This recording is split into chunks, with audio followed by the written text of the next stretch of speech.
Rabbi Manis Friedman, thank God it's Tuesday. So good to see you. I just want to say, was waiting for this moment for so long because we started this amazing, isn't? God bless.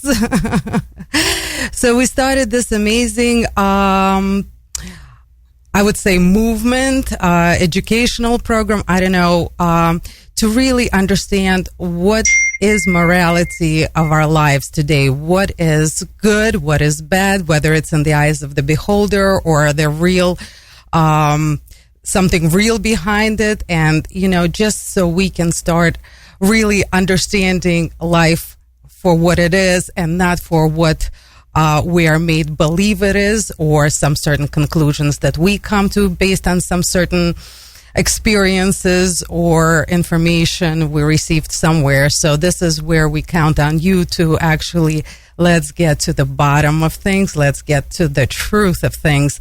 And last week we spoke about sexuality. It's going to be a series, so anybody who wants to can go on our YouTube channel and into Thank God It's Tuesday and see how many important and really very insightful things you said during that show.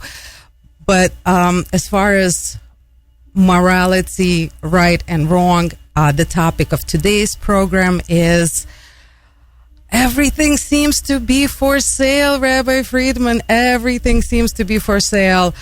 Our intellect, our education, our skill, our time, our children. I don't know, everywhere you look, everything is for sale. We wake up in the morning to sell ourselves for more, for better, for higher price. Is that moral, or are we insane?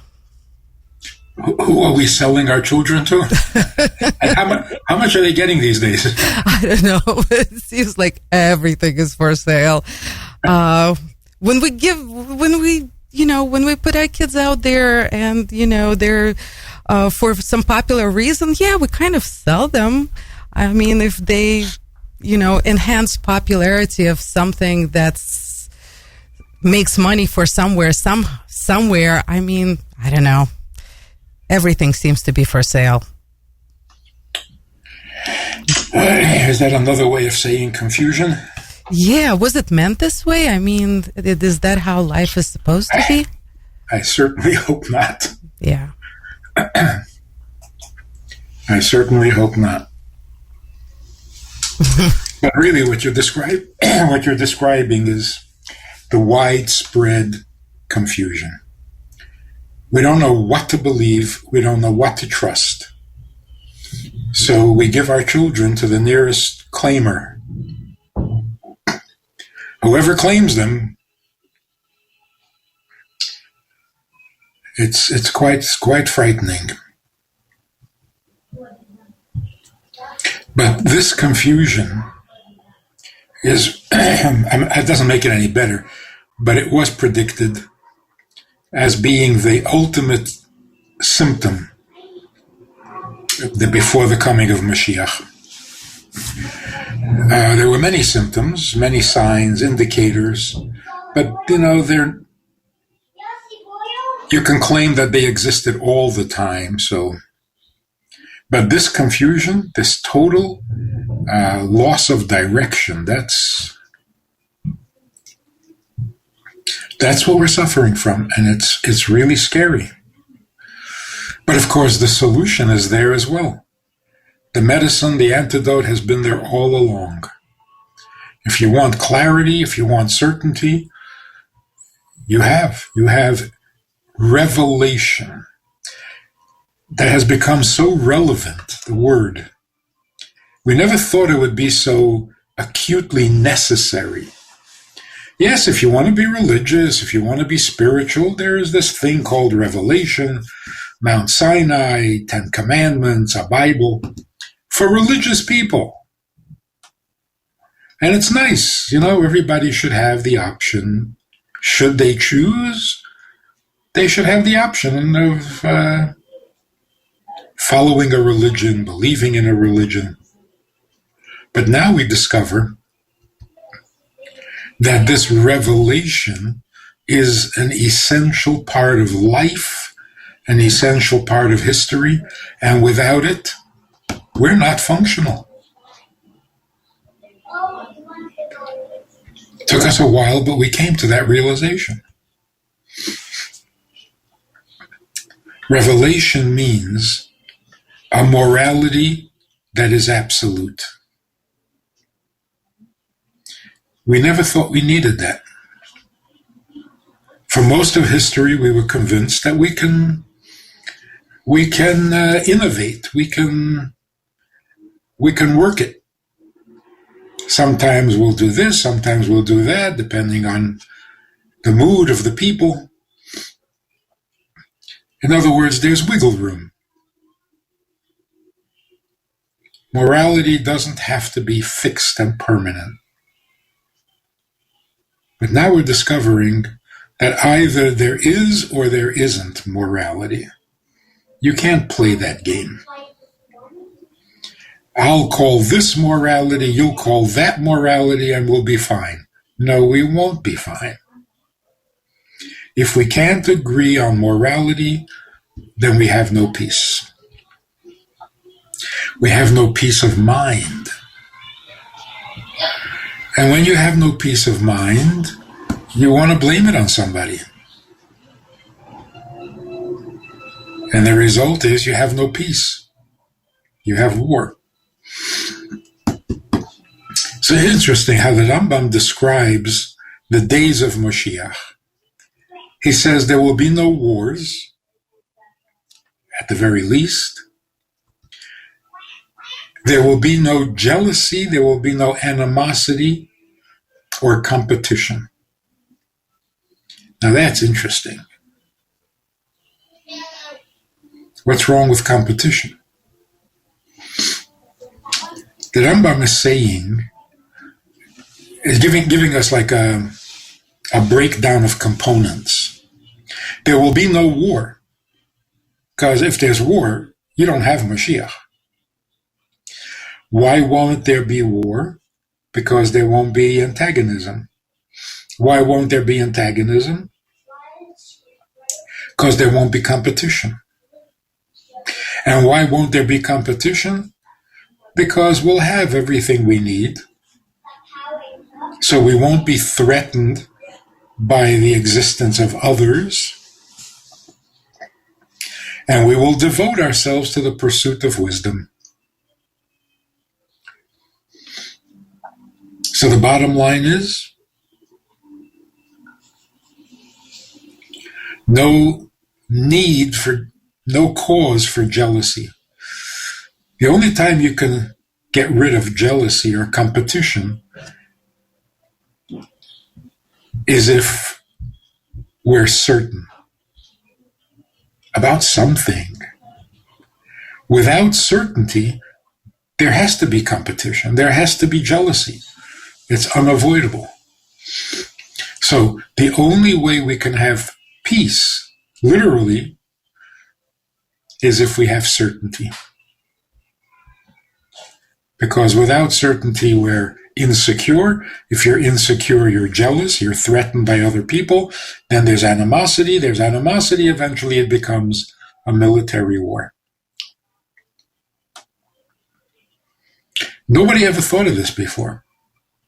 Nobody ever thought that peace depends on peace of mind. And peace of mind depends on certainty. It's interesting, huh? Very, Rabbi Friedman, but what can we be certain about? What do we need to be certain about so we have that peace? We need to be certain about morality. Or in different words, we need to be certain about our mission, our purpose in life, which is morality. If you don't fulfill the purpose for which you are created, that is the biggest sin, the biggest crime against humanity. So, if you take a look, there's only one book that claims to be truth. All books claim to be wisdom, Only one book in all of history claims to be truth, and that's the Torah. So if you're looking for truth, look where it's offered. You can't make the stuff up. So if you're looking for poetry, you go to the poetry section in the bookstore or library. If you're looking for wisdom, you go to the wisdom section. If you're looking for humor, you go to the humor. If you're looking for truth, go to the truth section of the library. There's one book. That's it. Shakespeare didn't claim to be the truth. The problem is that for many years, we've tampered with the book. We try to improve on it, add an introduction or an epilogue or an amendment, don't add anything. Just look at the book that everyone knows claims to be the truth. And since there's no competition there's no alternative. You're looking for truth. Rabbi Friedman, if we're looking for the truth, can we still go back to the topic of everything being for sale? How does Torah view what is happening? What has the world turned into, where everything has a price point? Now, where that price point came from is not always, I don't know. It seems like prices are actually created right now. I mean, if we look at the situation, I mean, Starbucks can charge $7 for a cup of coffee now. How they come up with that kind of pricing, I don't know. I mean, the whole last year was pretty much, if we look at it honestly, and this is something that Candace Owen has said, I think yesterday in her show on Fox, that this whole setup was for the government to make money. So everything is about making money, selling something for more, getting more.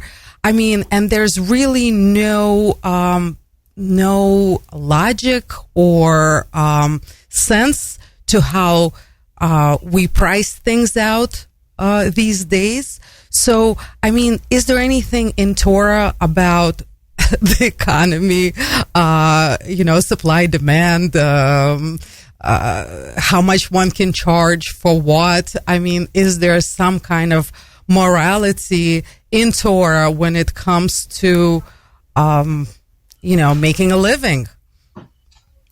I don't know. I have a lot more questions, but let's start here.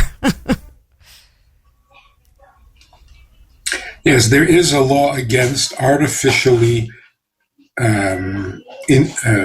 inflating the price of things by withholding. You're not allowed to do that. You withhold food, wheat, so that the price goes up and it becomes more expensive because it's not as available. That is a crime. That's a sin against the Torah, against God. So there are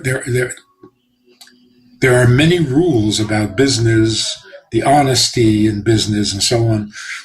One of them is artificially inflating prices. There's supply and demand that dictates the price of things, but there's a natural supply and demand. But when you artificially cause a shortage or a need, you convince people that they must have this, so they must buy it. And because they must buy it, you can charge whatever you want. That's a crime. So we live pretty much in a very, very criminal world, because how do we know how prices are being set these days? Anybody can put any kind of price on anything they want and get it. And is it monitored? Is it moral? Is this okay? It's definitely not okay to create a panic in order to make more money. There's no question that that's not allowed.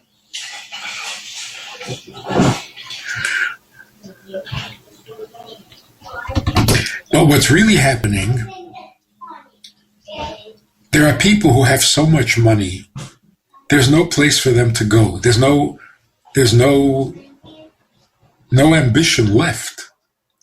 There are people who are so powerful, there's no place for them to move upward. I mean, being the President of the United States, where do you go from there? What's next? You've reached the ceiling. You are so powerful. What's to keep people who have so much power and so much money and so much influence and so much control? What's to keep them from destroying everything, monopolizing everything? Like, they're desperate.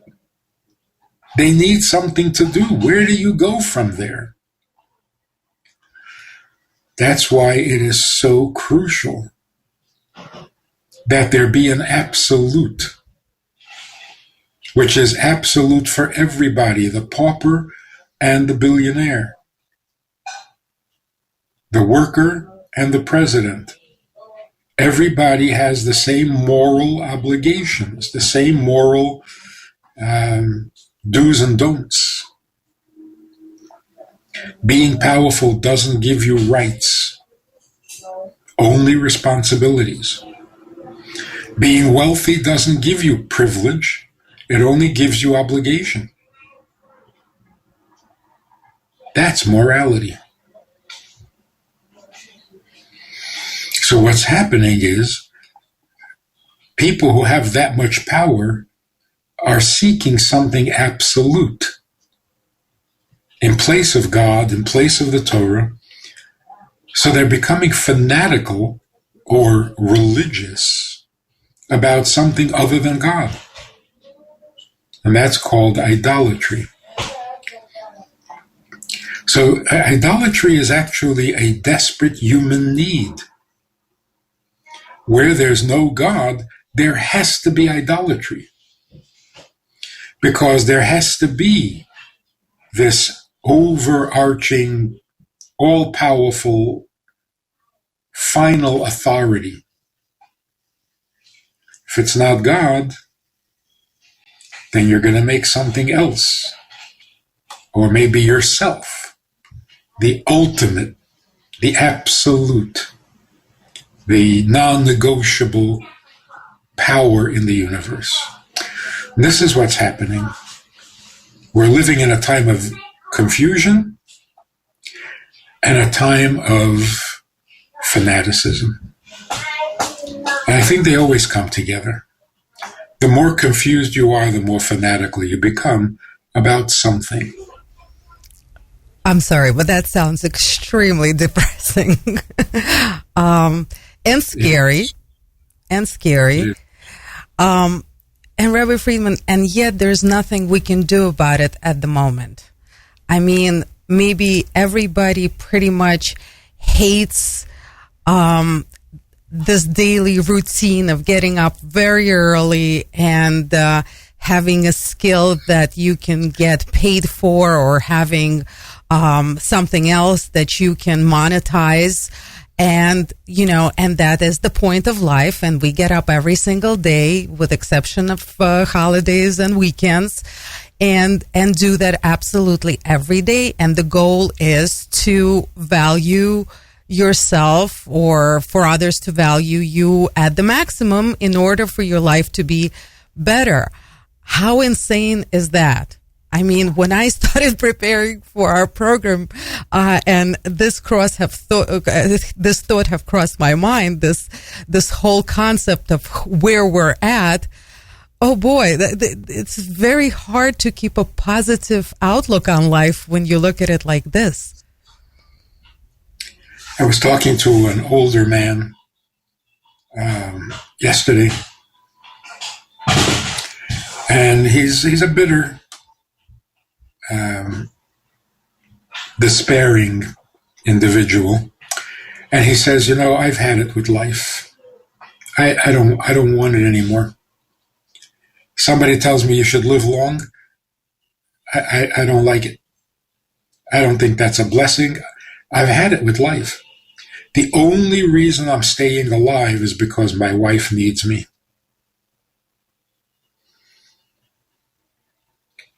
He thought that was very, very sad.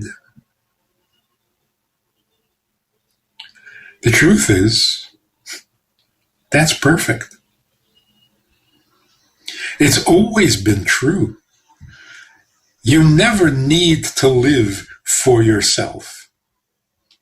You don't. You're not depressed. That's the truth.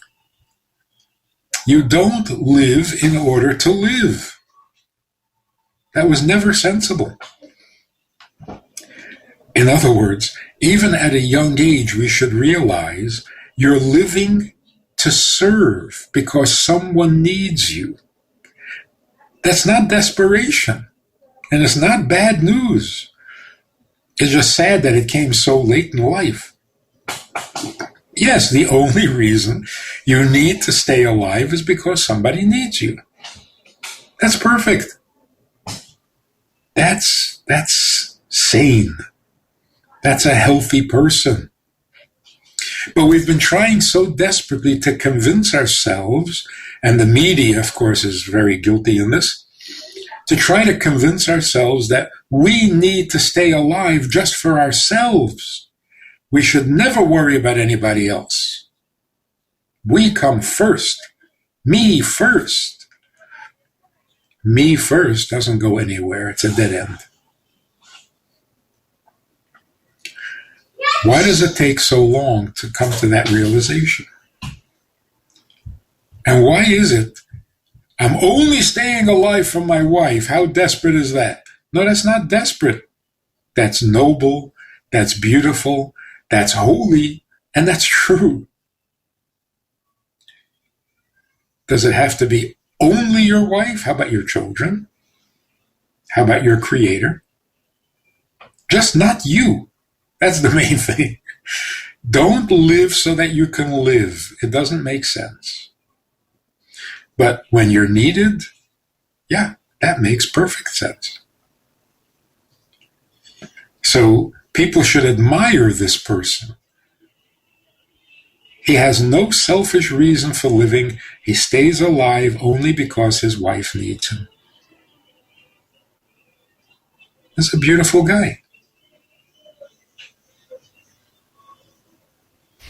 So trying desperately to make my life self-justifying, it's a futile attempt. It's not going to work. Stop trying. Rabbi Friedman, we don't deny that we're here for our families, that we're here for our communities, that we're here to make the world better. But still, every day, we're hamsters in a wheel. No matter what. And can we do something about it? Were we meant to be there? And also made me think a little bit about a few parshas back about the spies. I mean, I don't know if it was a curse that there was another 40 years in the desert, or a blessing where they can only study Torah.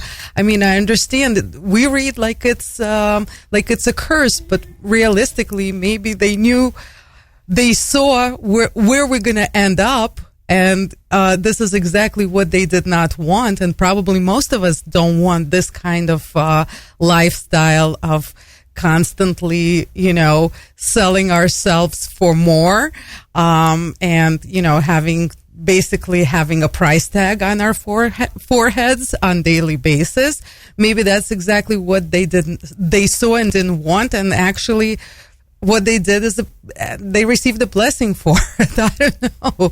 How can we combine the two right now in our lives, where we have to, where we definitely have a bigger purpose and, our lives are important, but at the same time, what can we do to get this price tag off our foreheads and, be human be a lot more than what we're worth in the workforce.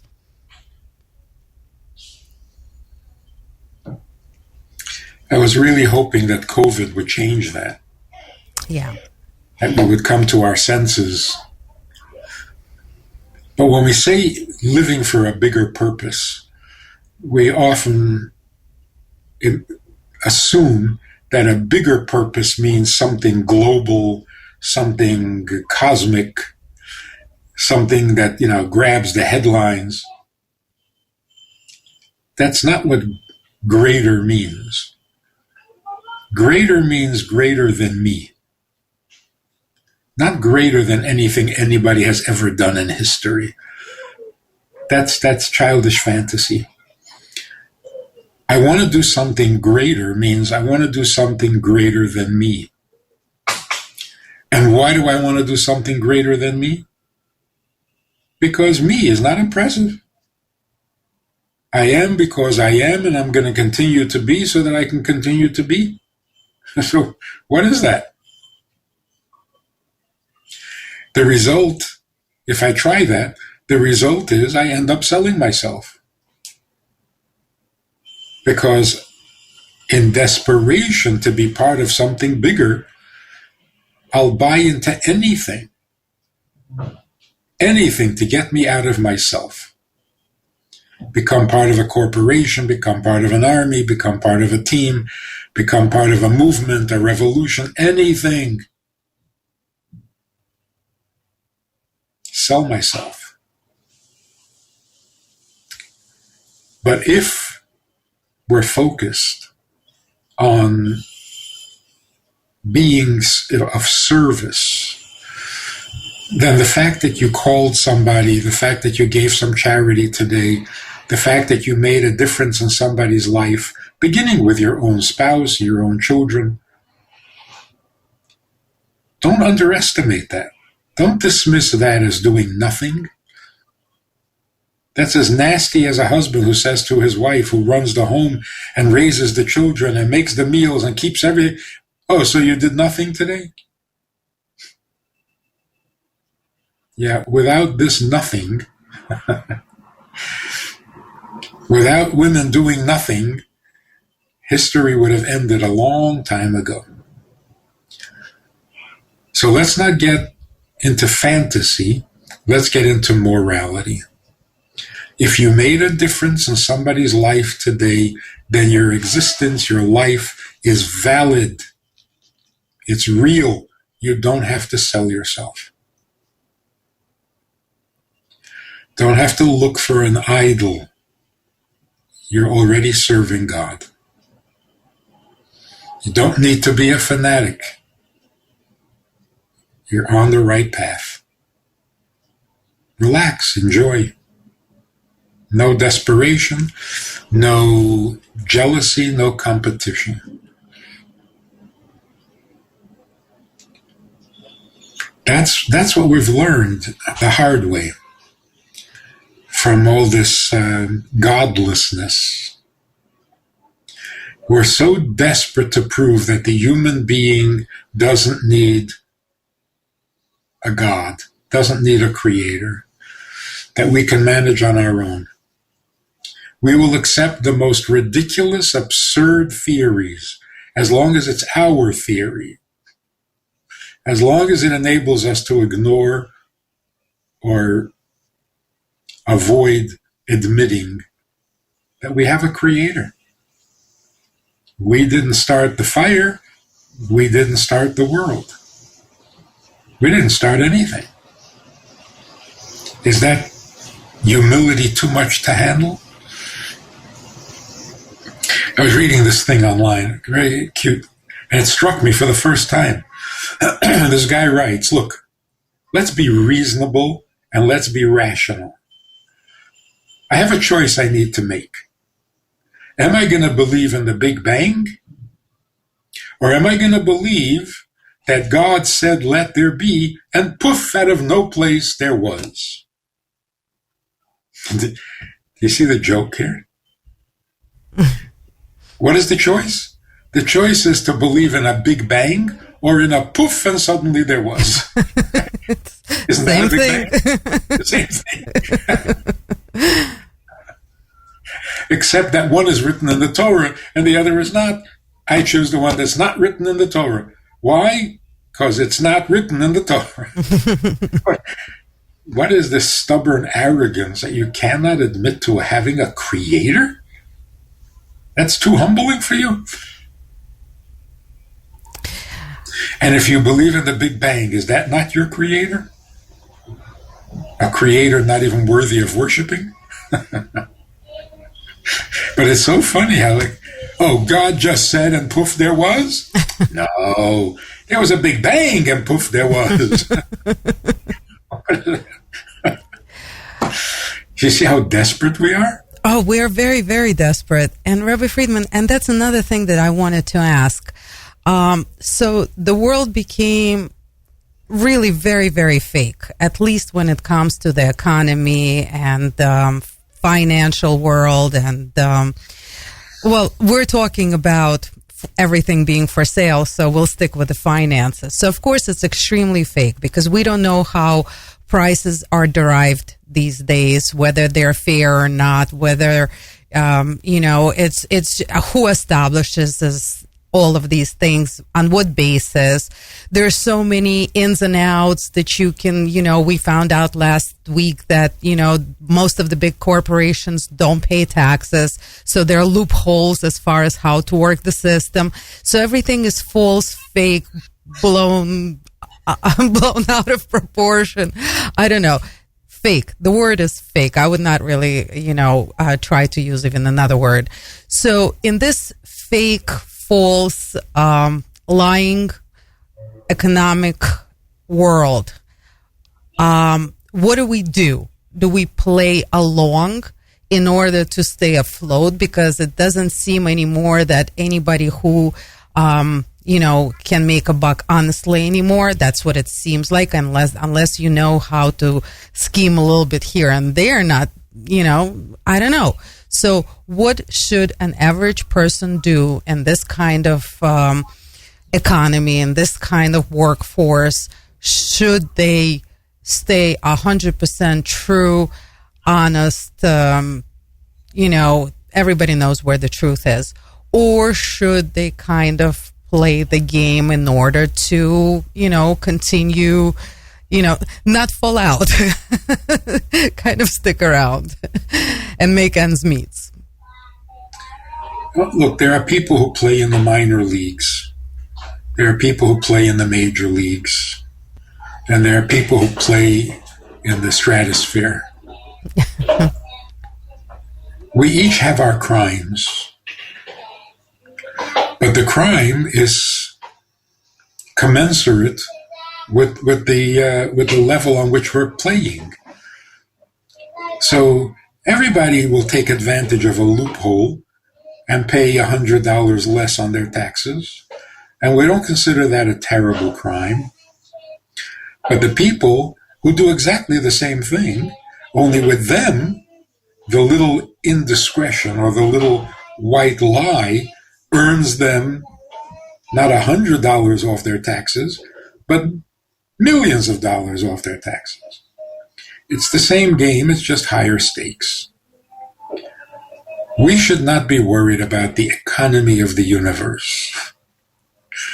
We should be worried about the morality of our own lives. That way, we will respect morality more than we respect success. Right now, as much as we're critical of the super rich, we're jealous of them too. And we admire them. Maybe that's why we want to tear them down. But the point is, wealth, success, fame still get all the attention. And morality, not enough. So what we need to do is change the value system. Moral people who do good things are much more impressive and much more admirable and should be more famous than celebrities and superstars and all the things that we so admire for no reason at all, really. It's just media hype. So what should we do? Don't worry about the price of things. Worry about your morality, the morality of your children, the morality of your community, and not by criticizing or condemning, but by inspiring and uplifting. It's always been this way.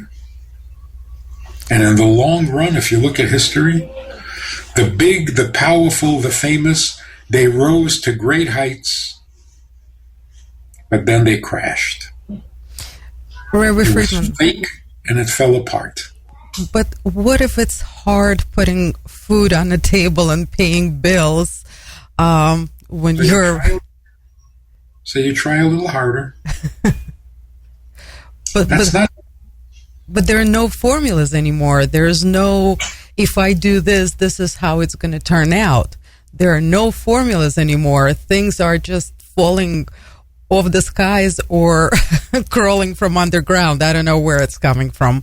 But there's no logic or rules to our world at the moment, including the financials of our world. So what if it starts interfering with taking care of your family? It can't interfere, and there's nothing I can do about it. I have to rely on God as always in times of despair, in times of poverty, in times of affluence. It's always the same. You have to rely on God.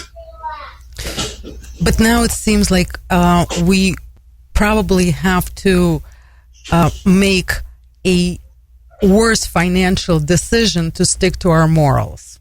I think this is where we're at right now, that we probably almost have to say no to money sometimes in order to be righteous. Is that a good thing? That's a wonderful thing. Yeah. Not a popular thing. God always provides if you let him. You know, if you say to God, just don't get in my way and I'll handle it. Well, then good luck. Handle it. It never works. This is what we're reading in this week's Torah portion. Bilam wants to curse the Jewish people desperately. And God keeps interfering. And Bilam is a prophet. He is a very spiritual person and has spiritual power. And he desperately wants to curse the Jews. And the words just never come out right. So he's like saying to God, just let me. Just stop getting in my way. Let me, and I'll do my thing. And God says, no, it's not your thing. I run the world, and you'll say what I tell you to say. So we should never say to God, finance is very difficult right now, so I don't have time to talk to you or to pray to you or to think about you. So right now I got to get busy and make some money. I'll talk to you later. That never happened. It never will.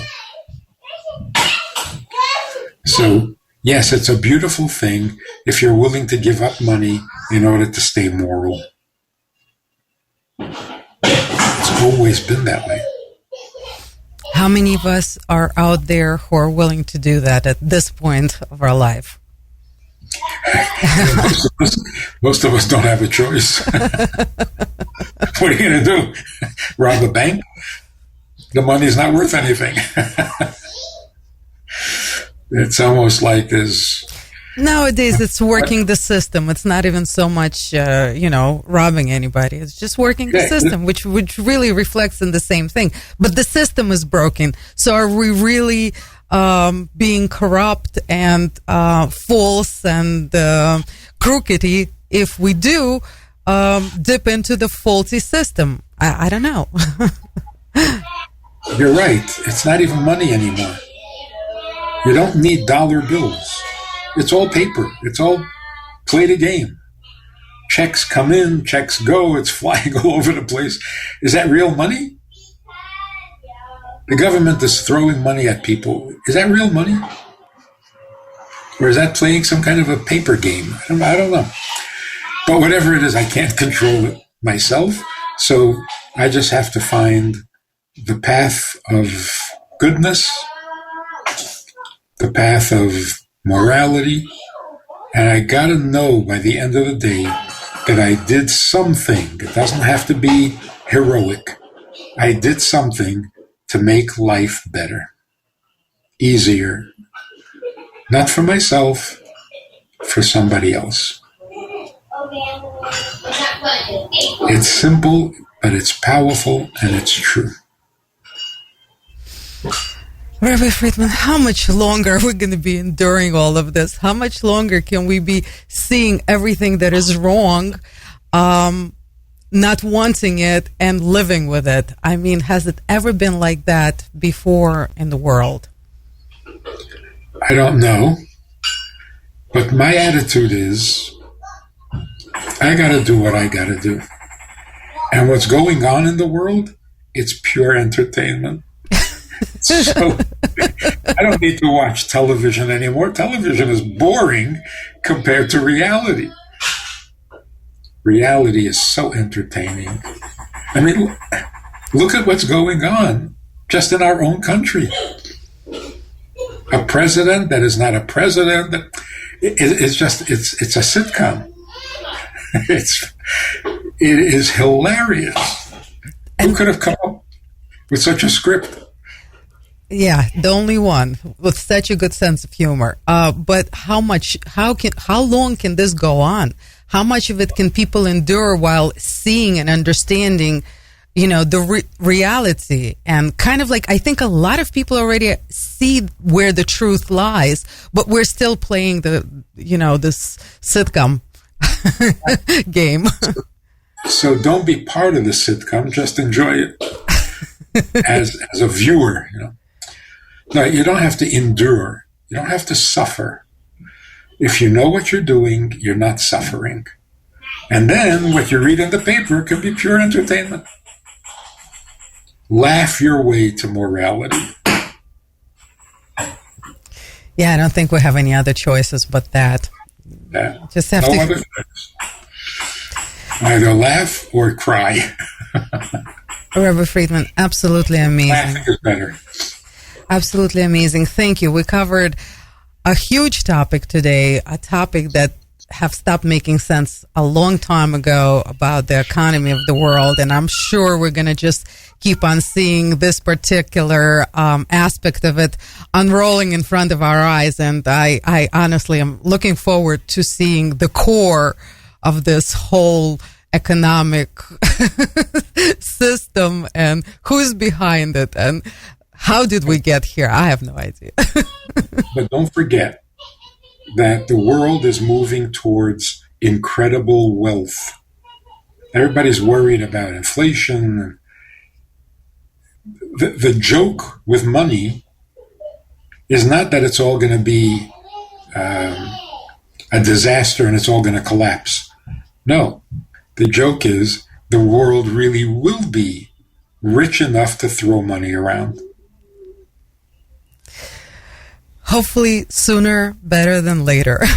Waiting for that moment because... Now we're just practicing. Because what's happening now is so confusing and so irrational. So I guess, hopefully it's going to start making sense soon. But no fear of poverty. Thank you. The world is not moving towards poverty. It's moving towards unbelievable wealth. Unprecedented. Great news. Great news. Thank you so much, Rabbi Friedman. Again, thank you so much for this week's inspiration, positivity, and so much wisdom. Every week, it's a huge treat for us. Thank you so much. Don't forget the humor. We'll try not to. Thank you so much.